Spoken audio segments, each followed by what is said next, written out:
En este segundo ejemplo vamos a identificar las líneas de flujo de este campo vectorial en el plano, también un campo vectorial plano, f de xy menos xy. Bien, entonces las ecuaciones diferenciales de la línea de flujo son estas dos. La derivada de x respecto de t tiene que ser igual a menos x, porque es la primera componente del campo, ¿no? Esta es la primera componente del vector velocidad, tiene que ser igual a la primera componente del campo, entonces tenemos esta primera ecuación, y la derivada de y respecto de t tiene que ser igual a y. En este caso, a diferencia del ejemplo anterior, del ejemplo 1, las ecuaciones diferenciales, estas dos, están desacopladas, porque acá solo aparece x y acá solamente aparece y. Entonces, es una situación en la cual uno puede resolverlas por separado. Y además se trata de dos ecuaciones diferenciales sumamente sencillas. La derivada de x respecto de t igual a menos x. Bueno, la solución general de esta ecuación es esta, como todos saben, es una exponencial multiplicada por una constante arbitraria. X de t es C1 por E a la menos t, donde C1 es cualquier constante a la menos t. Esta ecuación, bueno, la solución general de la misma es esta, una constante por la exponencial positiva de t. Bien, entonces uno dice, perfecto, es un ejemplo en el cual pude obtener, sin mucho esfuerzo, digamos, la solución general de las trayectorias de flujo, de las líneas de flujo. Toda línea de flujo va a ser la imagen o la curva asociada con una trayectoria de este tipo. Bien, sin embargo, mirando esta trayectoria, no es fácil darse cuenta cuál sería la forma de las líneas de flujo. En realidad, lo que más interesa en cuanto a la línea de flujo es, como decíamos en el ejemplo anterior, hallar el mapa de direcciones del campo vectorial. Eso es lo que más nos interesa. Mirando esto, no es fácil advertir cómo sería ese mapa de direcciones del campo vectorial. Entonces, una vez más, vamos a intentar eliminar el parámetro t y tratar de hallar directamente una relación entre x e y, es decir, lo que sería una ecuación cartesiana en las coordenadas x e y de una línea de flujo genérica del campo vectorial. En este caso, fíjense, x de t es c1 por e a la menos t e y de t es c2 por e a la t. Entonces, cuando multiplicamos, tomamos cualquier línea de flujo, si hacemos x de t por y de t, eso nos va a dar una constante. Nos queda c1 por c2, es decir, nos queda una constante. De modo que todas las líneas de flujo de este campo vectorial responden a esta ecuación en coordenadas cartesianas. Esta ecuación sería me describe la familia de líneas de flujo de este campo vectorial. Haciendo variar la constante c, obtenemos todas las líneas de flujo de este campo vectorial.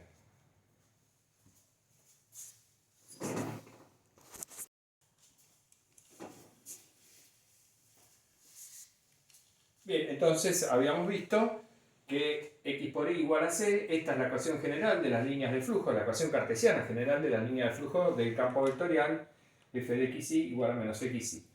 Estas líneas de flujo representan hipérbolas equiláteras en el plano. Cuando la constante c toma valor positivo, tenemos hipérbolas, digamos, cuyas ramas se encuentran en el primer cuadrante y en el tercer cuadrante. Cuando c es una constante negativa, las ramas de las hipérbolas correspondientes se encuentran en el segundo y cuarto cuadrante. Entonces, estas curvas son una parte, digamos, de las familias de líneas de flujo de campo vectorial. Pero también está dibujado el sentido de las líneas de flujo de acuerdo al campo vectorial. ¿Cómo nos damos cuenta o cómo identificamos el sentido? Muy fácil, evaluamos el campo vectorial en algunos puntos y con eso nos damos cuenta. Por ejemplo, si evaluamos f en cualquier punto del primer cuadrante, donde x es positivo e y es positivo, entonces la primer componente del valor del campo vectorial me va a dar negativa, entonces la flecha va a apuntar para allá y la segunda positiva, entonces la flecha va a apuntar de esta forma.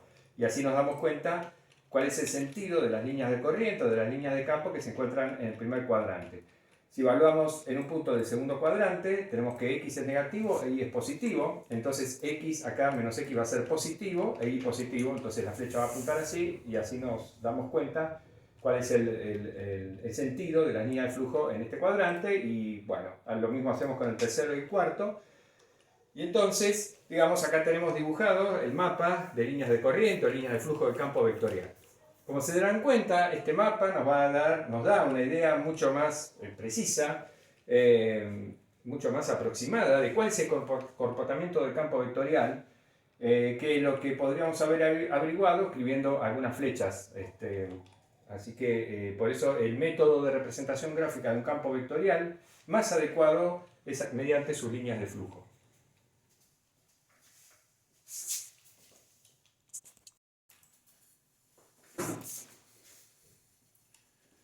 Bueno, y como último ejemplo, para el análisis de las líneas de flujo de un campo vectorial, vamos a considerar los campos newtonianos, lo que se denominan los campos newtonianos, en este caso con centro en el origen.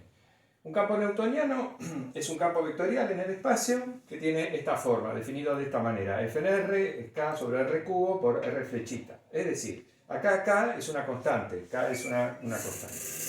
Entonces, los ejemplos más importantes en la física de campos newtonianos son los campos electrostáticos generados por cargas puntuales que se encuentran en reposo. Este es sin duda el ejemplo más importante para ustedes, sobre todo. Ustedes lo conocen. Si Q es una carga puntual ubicada en el origen de coordenadas, entonces el campo electrostático generado por esa carga puntual viene dado por esta expresión. Acá epsilon 0 es una constante, la constante de permitividad eléctrica del espacio vacío. Estamos suponiendo que estamos en el espacio vacío, digamos que no hay medio material rodeando la carga. Y esta expresión del campo eléctrico generado por la carga puntual Q se deriva directamente de la expresión de la ley de Coulomb, que establece cuál es la interacción entre dos cargas puntuales que se encuentran en reposo, ¿no? La ley de fuerza de Coulomb, ¿no? Bueno, entonces tenemos una constante por R sobre R cubo. Cuando tomamos el valor absoluto o el módulo del campo vectorial, entonces nos va a quedar, bueno, la constante, y acá nos va a quedar 1 sobre R cuadrado, y ahí tenemos la ley de la inversa del cuadrado de la distancia, ¿no? Que es como se expresa la ley de Coulomb. Bien. Un campo gravitatorio tiene la misma estructura, una constante por R sobre R cubo, R flecha sobre R cubo. Acá M representa la masa colocada en el origen también, y gamma representa la constante de gravitación universal, ¿no? Tanto gamma como M son constantes, se le pone el signo menos porque este campo es atractivo, atrae hacia la masa.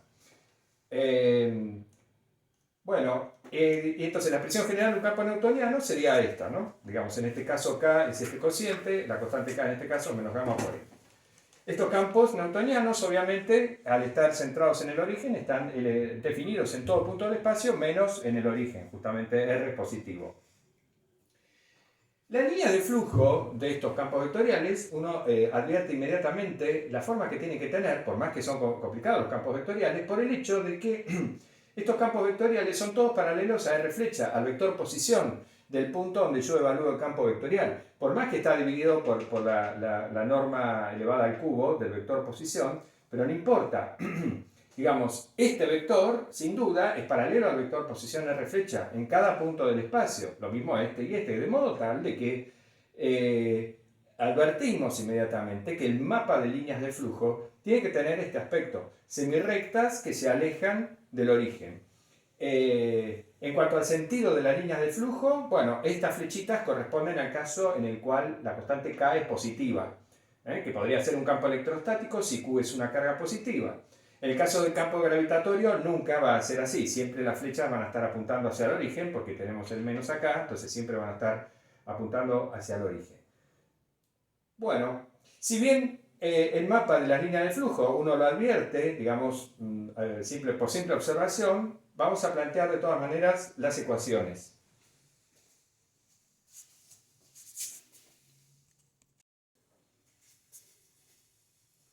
Bueno, para plantear las ecuaciones diferenciales de la línea de flujo de un campo newtoniano en general, lo expresamos en coordenadas cartesianas. Recordemos que R flechita es el vector posición, por lo tanto es X y Z, y R sin la flecha es la norma o el módulo de R flecha, por lo tanto es raíz cuadrada de X cuadrado más Y cuadrado más Z cuadrado.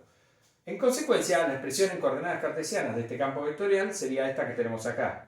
R cubo sería X cuadrado más Y cuadrado más Z cuadrado a la 3 medios, la constante K y R flecha X y Z. Entonces, la primera componente del campo newtoniano es K por X sobre esto, la segunda componente K por Y sobre esto y la tercera K por Z sobre esto, que es R cubo. Entonces, las ecuaciones diferenciales de la línea de flujo serían estas que tenemos acá. Derivada de X respecto de T, la primera componente del campo, que es K por X sobre R cubo. Ponemos R cubo porque para no escribir esto que es demasiado largo. Bueno, la derivada de Y respecto de T, la derivada de Z respecto de T, similarmente.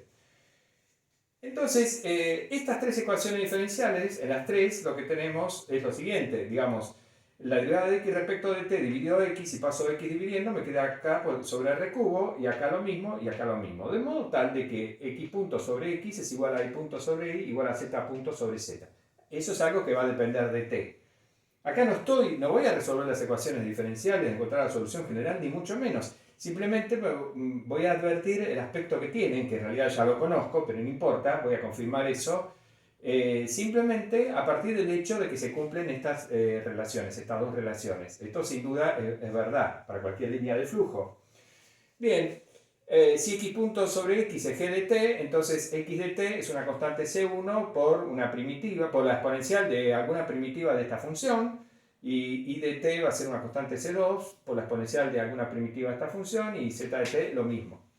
Entonces, vamos a concluir, digamos, estas tres ecuaciones escalares equivalen a una única ecuación vectorial que sería esta. Acá el vector c flechita sería el vector que tiene componentes c1, c2 y c3. Y g mayúscula de t, bueno, sería la exponencial de cualquier primitiva de g de t. Al mirar esto así, nos damos cuenta de que estos representan semirrectas. Fíjense que g de t es positivo, esto siempre es positivo. Entonces, fijado cualquier vector c en el origen, al multiplicarlo por un escalar positivo, bueno, me va a generar una semirrecta. El vector c no puede ser nulo, claro, eso sí, ciertamente que el vector c es un vector no nulo, no puede ser nulo porque, bueno, en el origen no está definido el campo vectorial. Entonces, no hemos resuelto, insisto, no es que encontramos la solución general pues, de este sistema de ecuaciones, pero sí estas son implicaciones que van en un solo sentido, pero son válidas. Entonces, toda línea de flujo tiene que tener este aspecto y estamos confirmando lo que habíamos advertido, digamos, gráficamente al mirar el aspecto que tiene el campo vectorial newtoniano.